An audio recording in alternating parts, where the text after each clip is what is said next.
ഇന്ന് അപ്പോസ്തലനായ വിശുദ്ധ തോമാസ് ശ്ലീഹായുടെ തിരുനാൾ ആഗോള കത്തോലിക്ക തിരുസഭ സാഘോഷം കൊണ്ടാടുകയാണ്. ഭാരതസഭയ്ക്ക് ഇത് വലിയ മഹോത്സവത്തിൻ്റെ ദിവസമാണ്. കാരണം വിശുദ്ധ തോമാസ് ശ്ലീഹ പ്രത്യേകമായിട്ട് ഭാരതത്തിൻ്റെ അപ്പോസ്തലൻ എന്നാണ് വിശേഷിപ്പിക്കുന്നത്. ഭാരതത്തിൽ നിന്ന് നാം ഇപ്പോൾ അകലെയാണെങ്കിലും നാം ഭാരതത്തിൻ്റെ മക്കൾ തന്നെയാണ്. ആയതിനാൽ ഭാരത അപ്പോസ്തലനായ വിശുദ്ധ തോമാസ് ശ്ലീഹായുടെ തിരുനാൾ ദിനമായ ഇന്ന് നമുക്ക് ഒരുമിച്ച് നമുക്ക് വേണ്ടിയും എല്ലാ മനുഷ്യർക്കു വേണ്ടിയും വിശുദ്ധ തോമാസ് ശ്ലീഹായുടെ മാധ്യസ്ഥം അപേക്ഷിച്ചുകൊണ്ട് പ്രാർത്ഥിക്കാം. ഞാൻ ഈ ചൊല്ലുന്ന പ്രാർത്ഥന നിങ്ങളും എന്നോടൊപ്പം ഏറ്റുചൊല്ലുക. വിശുദ്ധ തോമാസ് ശ്ലീഹായെ ഭാരതത്തിന് അപ്പോസ്തലനായി ഞങ്ങൾക്ക് നൽകി അനുഗ്രഹിച്ച ദൈവമേ, ഞങ്ങളങ്ങയെ ആരാധിക്കുന്നു, ഞങ്ങളങ്ങയെ സ്തുതിക്കുന്നു.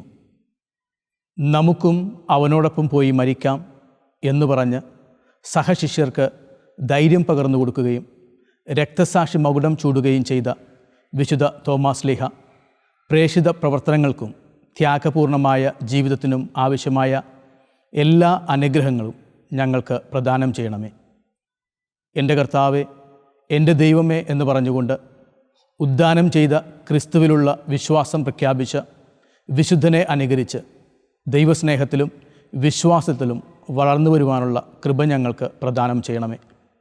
സഹോദരീ സഹോദരങ്ങളോടുള്ള സ്നേഹത്തിൽ ഞങ്ങളെ വളർത്തുകയും ഏത് പ്രതിസന്ധി ഘട്ടത്തും ധീരമായി തരണം ചെയ്യാനുള്ള ആത്മശക്തി ഞങ്ങൾക്ക് നൽകുകയും ചെയ്യണമേ. ആമേൻ.